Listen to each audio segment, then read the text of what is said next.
Aujourd'hui, je t'explique tous les personnages qui possèdent le Haki des rois dans One Piece, leur personnalité mais surtout l'aspect psychologique, comment et pourquoi ils ont débloqué le Haki des rois. On va creuser pour essayer de comprendre quel objectif de conquérant leur a fait atteindre ce sommet. Le Haki des rois permet aux pirates de One Piece de naviguer en toute sécurité sur les mers et figure-toi que j'ai la solution pour que toi aussi tu puisses le faire sur internet. Avec CyberGhost VPN, tu n'as plus à t'inquiéter. Je l'utilise moi-même depuis plusieurs années et c'est pourquoi j'ai accepté ce partenariat. De plus en plus de sites veulent récupérer tes informations privées, mais CyberGhost assure ton anonymat grâce à un chiffrement complet de celle-ci. CyberGhost crypte tes données de navigation à l'aide d'un tunnel sécurisé. Ça permet une protection complète et même de leur côté, ils ne gardent aucune de tes données grâce à une politique stricte qui veut l'anonymat de chacun. Tu pourras naviguer sur internet tel barbe blanche sur les eaux, sans te poser aucune question. En plus de l'anonymat en ligne, tu peux débloquer des services de n'importe quel pays. Tu savais que le catalogue complet de One Piece est disponible sur le Netflix japonais? Même Crunchyroll sera accessible peu importe où tu te trouves dans le monde, c'est fou. Avec CyberGhost, tout devient possible très facilement et tu débloques l'accès à plus de 35 plateformes de streaming où que tu sois. Que tu sois à la maison ou en déplacement, CyberGhost sera ton allié sur internet et ce jusqu'à 7 appareils différents, synonyme d'en faire profiter même ta famille. L'application est très facile à utiliser tant l'interface est bien pensée. Quelques clics, te voilà au Japon devant One Piece. Évidemment, c'est présent sur toutes les interfaces, sur ordinateur comme sur téléphone, mais aussi sur console. Tu auras accès à CyberGhost partout. Avec mon lien en description, profite tout de suite d'une offre incroyable de moins 83% sur CyberGhost VPN, soit 2,03 € par mois seulement. Mais ce n'est pas tout. Avec ça, tu profites de 4 mois gratuits, satisfait ou remboursé pendant 45 jours. Avant d'attaquer les personnages, je me dois de t'expliquer le Haki des rois pour que les bases soient bien claires. Le Haki des rois est particulier et très rare. Il ne se matérialise qu'à travers une personne sur 1 million et ne peut pas être obtenu par l'entraînement. Par contre, si tu en es doté, alors tu peux l'entraîner et le rendre toujours plus puissant. On dit de ceux qui ont le HDR qu'ils sont des conquérants, des hommes à la volonté si puissante qu'ils sont nés avec le pouvoir de l'éveiller dans le monde. Bien que l'entraînement de ce Haki soit possible, il est particulier. Là où tu peux renforcer ton esprit pour le Haki de l'observation et renforcer ton corps pour le Haki de l'armement, c'est uniquement l'expérience et le développement de ta volonté qui te permettra de passer ton Haki des rois à des niveaux supérieurs. Le Haki des rois est défini par 3 mots-clés très précis: domination, neutralisation et pression. Premièrement, la domination. Ce Haki permet de dominer la volonté des autres. Ceux qui ont un esprit et une volonté faible se font soumettre par le Haki des rois. Plus l'écart de puissance et de volonté est énorme, et plus le Haki des rois aura de chances de dominer un adversaire. Il est donc utilisé pour intimider, de manière à ce que les adversaires se soumettent ou qu'ils fuient. Les émotions créées sont le doute et la peur. Cette mixture amène un sentiment de panique dévastateur. Le meilleur exemple de cette utilisation est sur les animaux, qui deviennent instantanément dociles ou fuient une fois que le Haki des rois est utilisé. Les humains étant bien plus complexes, très régulièrement le choix de les endormir est préféré, et c'est là qu'intervient le deuxième mot-clé, la neutralisation. Le Haki des rois permet de neutraliser les adversaires ayant une volonté faible. La domination est telle qu'ils sont assommés, ils s'évanouissent. Les personnages démontrant une volonté suffisante ne sont pas affectés par cette capacité, mais tout dépend de la volonté de celui qui émet le HDR. Attention, ne pas en être affecté ne veut pas dire ne pas le sentir, et Marco par exemple ressent le Haki de Shanks et le signale bien qu'il ne soit pas du tout touché par celui-ci. Enfin, la pression. S'il est utilisé avec une puissance conséquente, il peut aller jusqu'à endommager des objets ou structures, comme Shanks sur le navire de Barbe Blanche. Cette pression est expliquée par l'aura que dégage la volonté de l'utilisateur. Si elle est trop puissante, elle dégage une pression qui, en plus d'assommer les faibles esprits, a des conséquences sur l'environnement. Ce n'est pas le seul exemple de pression qu'on a pu voir. Shanks et Barbe Blanche par exemple fendent le ciel. Lorsque 2 Haki des rois dévastateurs qui plus est sont utilisés en même temps, la pression est telle qu'elle peut aller jusqu'à diviser le ciel. Maintenant que tu sais exactement comment fonctionne le Haki des rois, on commence avec le personnage le plus faible de la liste, bien qu'intéressant, Don Chinchao.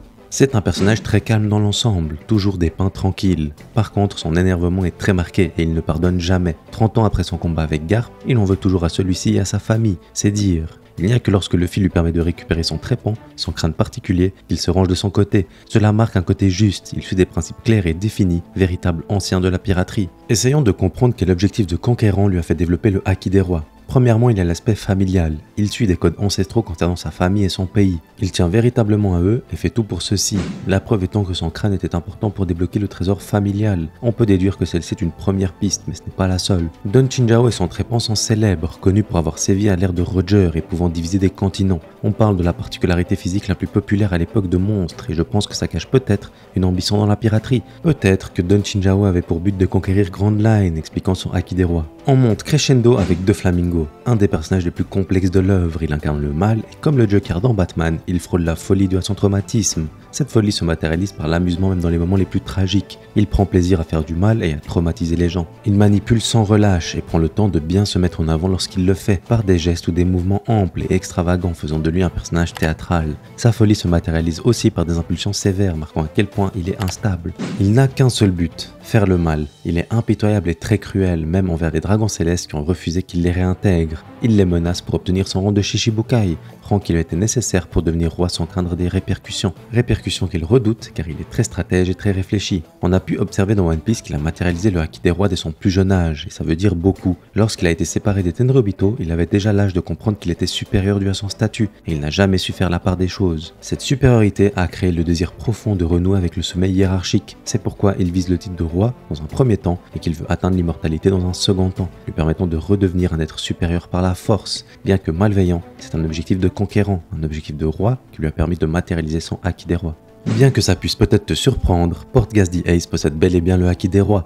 Tu peux les découvrir dans son roman, une histoire parallèle à One Piece mais canon à l'œuvre. Et c'est un personnage calme, poli et bienveillant, mais ça n'a pas toujours été le cas. Le personnage possède une personnalité marquée qui a bien évolué. C'était tout le contraire étant petit, et la vie, que ce soit au travers de ses expériences personnelles ou au travers de Barbe Blanche, l'a modelé dans le bon sens. Il possède cependant un trait qui n'a pas changé, il est sanguin. Il perd son sang-froid rapidement lorsqu'il entend des choses qui le blessent. En réalité, ça s'étend même aux émotions, il ne les contrôle pas forcément et agit au quart de tour, que ce soit pour mener des combats ou pour fondre en larmes.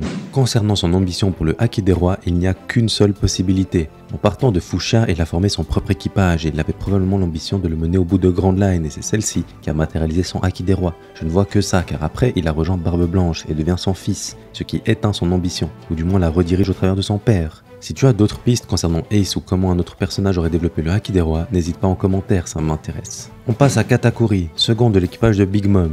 Il est caractérisé par son calme. Très sérieux, il ne branche que lors de moments très particuliers et agit en fonction du futur qu'il peut percevoir. Il n'agit que pour l'objectif commun de sa famille et n'a que faire de briller. Il ne montre aucune émotion, même lorsqu'il agit pour sa famille. Il n'y a que lorsqu'il mange en secret qu'il va exprimer de la joie. Il ne sous-estime personne et est chirurgical dans ses actes. Tout est millimétré et il ne perd pas de temps. Évidemment, tout ce cocktail lié à l'amour de sa famille fait qu'il est attentionné. Il prend le temps de faire attention aux siens et il prend des nouvelles lors d'événements particulier. Il est impitoyable mais honorable. Il ne veut pas que quiconque interfère dans ses combats, même lorsqu'il s'agit de sa famille. N'ayant pas pour ambition de devenir le capitaine et d'atteindre le One Piece, je ne vois qu'une seule possibilité vis-à-vis de son Haki des rois, la famille. C'est maladif pour lui et il a peut-être poussé cet aspect si loin que ça lui a fait devenir un conquérant à la hauteur du Haki des rois, un peu à la manière de Barbe Blanche. Vu qu'on en parle, enchaînons sur ce bon vieux Newgate, lui qui avait l'ambition de fonder une famille et qui est devenu l'homme le plus fort du monde pour défendre les siens. Il est clair au vu de sa famille que c'est l'ambition familiale qui a développé le Haki de Barbe Blanche. Il n'avait pas l'ambition de devenir le roi des pirates et a toujours protégé les siens dès le plus jeune âge. Il a commencé par son île natale avant de petit à petit créer un équipage d'orphelins. C'est fort en symbolique. Assez parlé de son ambition,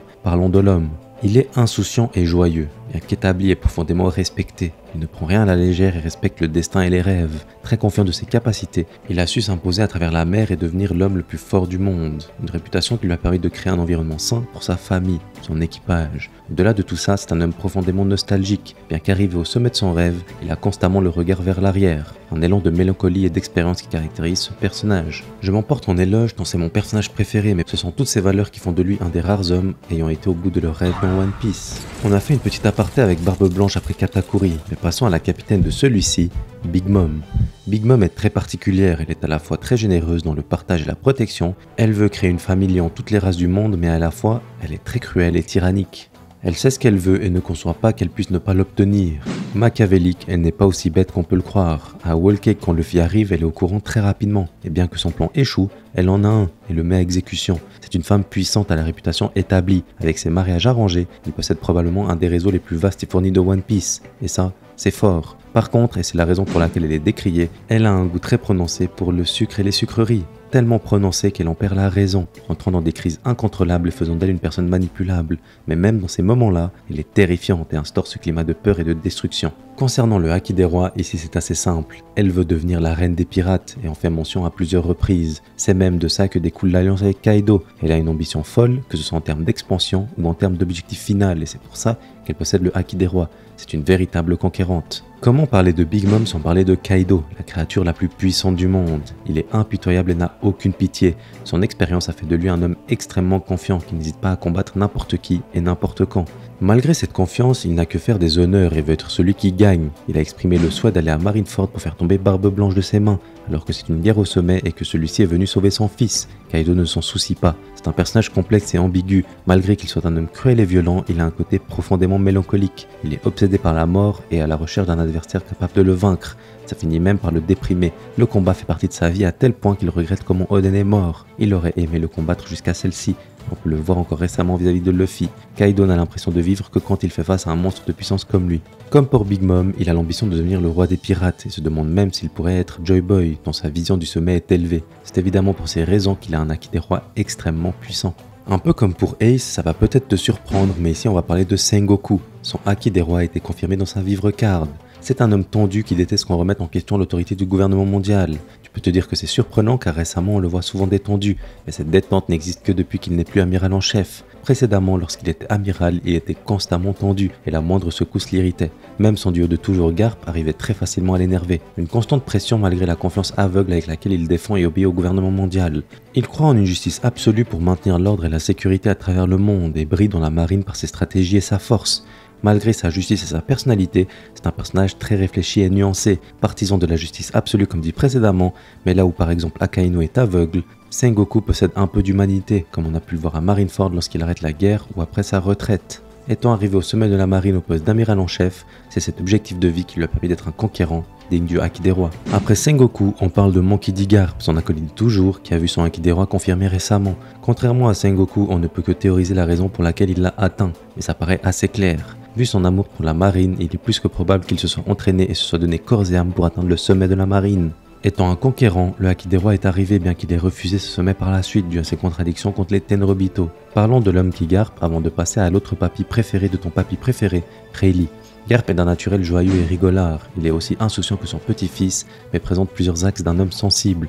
Même devant son rival de toujours Goldie Roger enfermé, il semble soucieux de lui. Il a une vision très puissante de l'honneur et des rêves. Il tient à ses proches au point où il force pour que ceux-ci rejoignent la marine, seul endroit où il pourra les protéger. C'est pour ça qu'il n'intervient pas pour Ace, car il a choisi son chemin consciemment et avec honneur. Garp n'est personne pour interférer dans la vie de ceux qui courent après leurs rêves, bien qu'ils tiennent à lui comme il le dit si bien. Ace et sa famille. Très nonchalant comme Luffy, il s'endort parfois de manière inattendue et fait absolument ce qu'il veut. Il est l'homme le plus libre de la marine dans ce qu'on a pu observer et c'était déjà le cas lors de l'ère de Roger. Concernant la forme de justice qu'il suit, c'est une justice morale. Il protège les siens et court après les mauvais. Une forme de justice rare qui ici est appliquée de manière cool et détendue. Garp ne se prend pas la tête. Comme promis, on passe à Rayleigh. Silvers Rayleigh, bras droit de Roger et possesseur du haki des rois. En termes de personnalité, c'est assez simple, comme lui. Il est bienveillant et ne se pose pas de questions. Il aime s'amuser. Il n'a pas peur de mettre en avant ses émotions, que ce soit dans la rigolade ou dans les pleurs. C'est un homme profondément simple qui s'amuse et agit dans le sens qu'il estime être le bon. À l'époque, il était très strict et discipliné. Pour réussir sur les eaux, c'est lui qui mettait à l'amende les petites fripouilles sur le navire de Roger. Aujourd'hui, il est très attaché à la nouvelle génération et a à cœur de la voir réussir. Une marque d'exemplarité et de soutien du début à la fin. On passe à son ambition pour le haki des rois et honnêtement, j'ai pas trop de pistes. On pourrait imaginer que Rayleigh ait eu une ambition au niveau de l'épée, d'où son surnom lié aux ténèbres, ou que l'ambition d'être un second de taille suffise. À suivre. Parlons de cette fameuse génération dorée avec les gagnants de Wano. Commençons par Monkey D. Luffy. Très déterminé, c'est l'axe premier de sa personnalité. Il ira au bout quoi qu'il arrive et peu importe l'adversaire. C'est un homme naïf et innocent, marqué par une innocence enfantine parfois mais qui a une portée vitale. Par exemple, bien que Hancock et ses sœurs soient ses ennemis, il n'hésite pas à cacher leurs marques. Il sait que ça leur tient à cœur et il ne fait aucune distinction et réfléchit très simplement, ce qui est pour moi une de ses plus grandes qualités. Ses traits de caractère en font un personnage léger et très drôle. Il n'a aucun intérêt pour les histoires à rallonge, peu importe la profondeur de celle-ci. Il s'endort. Par contre, il a une capacité d'analyse profonde et reconnaît le mal quand il lui fait face, et il n'a aucune pitié face aux adversaires prenant la destruction et le chaos. Luffy est marqué par une intelligence supérieure et bien qu'il puisse paraître idiot, il comprend les enjeux en ignorant l'histoire. C'est fort. Il peut prendre sur son dos les maux d'un pays entier et réussir à le libérer en esquivant et battant toutes les malices, comme il peut aussi tomber dans un piège très simple en marchant dedans. C'est paradoxal, mais ça représente à la perfection qui est Luffy, un homme marqué par la liberté et l'innocence. Il a une soif d'aventure inépuisable dans l'optique de son rêve, devenir le roi des pirates. Devenir l'homme le plus libre du monde, c'est louable et très profond. Et c'est ça qui lui permet d'atteindre un haki des rois aussi puissant. Car comme dit précédemment, plus ta volonté est élevée et plus ton haki des rois sera développé. Comment parler du capitaine sans parler du bras droit, Roronoa Zoro? C'est un homme calme et droit marqué par l'honneur. Lorsqu'il ne s'entraîne pas ou n'a pas de mission particulière, il dort, boit ou s'entraîne. Il est marqué par cette routine bien que son quotidien soit parsemé d'aventures. Il n'a peur de rien, ou en tout cas ne le montre pas. Il n'hésite pas à se faire des blessures graves dans le but de s'en sortir coûte que coûte. Cet honneur et cet aspect de sa personnalité font qu'il est très méfiant et qu'il a beaucoup de mal à pardonner. Il est le dernier à accorder sa confiance à Robin et il a eu beaucoup de mal à accepter les excuses d'Usopp. Par contre, une fois qu'il passe outre ses doutes et ses principes, il donne complètement sa confiance et montre un dévouement inégalable, même vis-à-vis de Sanji, malgré leurs déboires. Il dit par exemple après Dressrosa que l'équipage ne risquait rien car Sanji était là. Très peu enthousiaste, participe activement au fait de n'avoir peur de rien et d'être calme. Il gère ses émotions et empêche même celles positives de passer. Concernant son haki des rois et son objectif de conquérant, c'est assez simple. Pour Zoro dès son plus jeune âge, dit qu'il veut être le meilleur épéiste du monde et c'est une direction qu'il n'a jamais perdue depuis. Vouloir être le meilleur fait forcément de toi un conquérant et c'est cet esprit lié à sa place dans l'équipage qui lui a permis d'obtenir son haki des rois. Le dernier membre de l'équipage des Mugiwara a possédé le haki des rois, Yamato. Fille de Kaido, elle porte la volonté d'Oden et s'identifie à lui. Elle est joyeuse, très enthousiaste face à n'importe quelle situation. Il n'y a que lorsque des traumatismes liés à son père ou à Oden sont mis sur la table qu'elle change de comportement du tout au tout et qu'elle est prête à tout pour défendre les valeurs que lui ont transmis le journal de bord d'Oden. Elle sait ce qu'elle veut et vogue sur son chemin de manière très déterminée. Elle n'hésite pas à demander à Luffy de la recruter, comme elle n'hésite pas à lui dire qu'elle préfère finalement être assignée à Wano, deux mesures énormes qui normalement demandent réflexion. Mais elle n'a pas le temps, elle fonce. Ce sont des traits de caractère simples au premier abord, mais la mixture de ceux-ci en font un des personnages les plus profonds de l'arc de Wano. Passons à son ambition pour le haki des rois, et c'est très compliqué. Elle a très vite accepté que Momonosuke devait être le prochain shogun, et le titre de devenir Oden dans son esprit n'a rien à voir avec ça, et elle n'a aucun objectif de conquérante. La seule chose que j'entrevois, c'est la détermination de vaincre un jour son père, et de gagner sa liberté. Peut-être que le sommet que représente Kaido est si haut que ça a suffi à Yamato pour obtenir le haki des rois. Dis-moi ce que t'en penses. Après la copie, on doit parler d'Oden Kozuki le vrai. Lui aussi a obtenu le haki des rois et on peut très facilement imaginer que c'était dans l'optique de la protection de Wano, dans la défense de son pays. Il était promis au plus haut poste, mais il fallait l'honorer et Oden est un conquérant dans l'âme, au point de quitter Wano pour partir à l'aventure du monde. Cette mixture justifie son haki des rois. En termes de personnalité, Oden est un personnage complexe qui est passé par plusieurs phases. D'abord arrogant et égoïste étant jeune, il agissait pour son propre bénéfice et n'avait aucune peine à saccager des lieux et des personnes. Cependant, en grandissant, il a été éduqué par la vie et a commencé à vouloir faire le bien autour de lui, de manière maladroite certes, mais c'était véritablement un homme bon voulant le bien de Wano, et même le bien du monde. Aussi, c'est un pervers. Après l'ancien shogun de Wano, on passe à l'impératrice pirate, Boa Hancock. C'est une femme très complexe, elle semble être arrogante, égoïste et cruelle, jugeant que sa beauté pardonnera tous ses actes. C'est un des axes de sa personnalité, on ne peut pas lui enlever. Elle agit vraiment en tant que telle dans énormément de situations, mais tout ça naît d'un traumatisme. Elle a été attrapée par les Tenryubito et a subi des horreurs étant enfant. Cet aspect de sa personnalité est une manière de se protéger face aux hommes et ses subordonnés. Elle s'est créée cette carapace de femme forte et cruelle pour éviter une tragédie similaire. Elle prend très à cœur son rang et son devoir de protéger l'île de Amazon Lily et toutes les femmes s'y trouvant. Elle n'arrivait pas à s'ouvrir à quiconque, mais la rencontre avec Luffy a tout changé. On la découvre plus investie, très avenante et gentille. Même avec la tribu Kuja ou avec Nyan, elle a des axes aimants et plus doux, mais que sa forte personnalité continue de la suivre. Au fond, c'est une femme sensible et vulnérable qui a peur de comment ses proches, les Kuja, pourraient réagir face à son passé qu'elle juge honteux. Elle possède toutes les formes du haki, et je pense que celui des rois lui provient de sa conquête de l'île des femmes. Elle n'avait rien de plus que les autres filles présentes sur l'île, mais est devenue l'impératrice pirate incontestée. C'est probablement grâce à cette conquête et la volonté de protéger l'île coûte que coûte qu'elle a développé le haki des rois. On enchaîne avec Eustace Kid. Kid est connu pour son agressivité et son absence de pitié envers ses ennemis. Il n'hésite pas à recourir à la violence pour atteindre ses objectifs et se faire respecter. Avec ça, il a de grandes ambitions. Il veut devenir le roi des pirates et sa détermination est inébranlable, au point où il est prêt à affronter n'importe qui, n'importe quand. Malgré tout, il a un profond respect et amour pour son équipage et veille à ce qu'ils aillent bien. Il est loyal même dans ses alliances et a respecté celle avec Luffy et Law malgré que ça ne l'enchante guère. C'est un personnage complet qui n'a pas fini de se développer et ça promet. Concernant son haki des rois, c'est sa volonté de devenir le roi des pirates qui est la clé. Kid est un conquérant qui se jette dans la gueule du loup et qui ne recule devant rien. Un vrai pirate, et c'est cette raison principale qui l'a fait développer son haki des rois. Qui de mieux après Kid que de parler de Shanks le roux? Shanks est un homme joyeux et bienveillant, il a soif d'aventure et de liberté et reste très amical malgré son statut d'empereur. Il n'y a que lorsque ses proches et ses amis sont en danger qu'il devient sérieux et prêt à tout pour les protéger. Oda a même été jusqu'à préciser que Shanks était le personnage qui lui ressemblait le plus, dont il aime la fête et est joyeux et amusant. Cependant, lorsque Shanks est sérieux, il est terrifiant et impose son statut d'empereur très efficacement. Même dans la légèreté sur le navire de Barbe Blanche, il ne laisse pas indifférent. On ne sait pas vraiment quelles sont ses motivations et qu'est-ce qui l'anime, mais sa psychologie doit être complexe. Et c'est là qu'intervient le haki des rois. Il possède probablement un des haki des rois les plus puissants de l'œuvre, et pourtant, nous n'avons encore rien vu de son ambition. Ce qui est sûr, c'est qu'il siège au sommet de la piraterie en tant qu'empereur depuis bien des années, et qu'il marche sur les pas de son ancien capitaine Roger.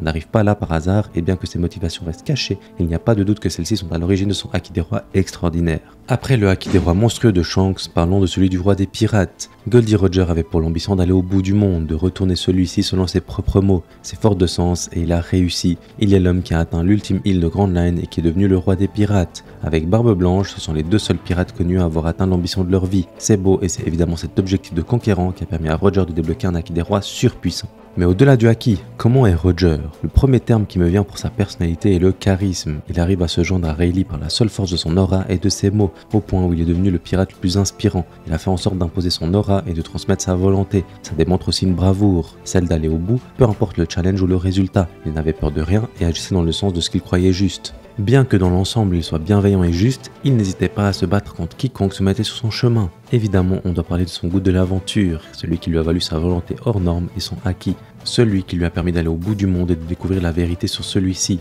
Le personnage de Roger est extraordinaire. La liste n'est pas terminée. Les membres du Gorosei ont montré qu'ils possédaient le haki des rois. Et si tu veux en savoir plus sur les 5 personnages qui composent le conseil dominant le monde de One Piece, retrouve tout de suite ma vidéo sur le sujet. Encore merci à Cyberghost d'avoir sponsorisé ma vidéo, le lien est en description pour une promotion complètement folle. Merci d'avoir regardé la vidéo jusqu'à la fin, n'hésite pas à mettre un pouce bleu si t'as apprécié le moment. Merci pour la force, ciao ciao.